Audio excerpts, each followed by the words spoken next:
In this video, we'll show you how to share your iPhone's internet connection with a PC using USB Tethering. If this tutorial helps you, please consider liking and subscribing. This is a handy trick, especially when you need to use your iPhone's mobile data on your PC.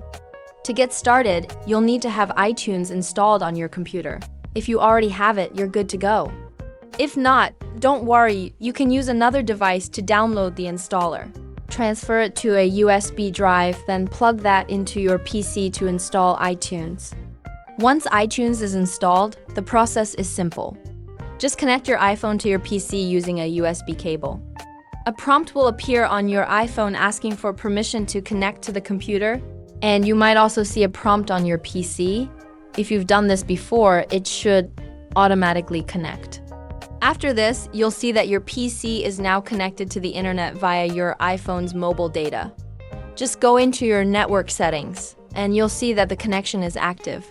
It's really that easy. If you found this helpful, please like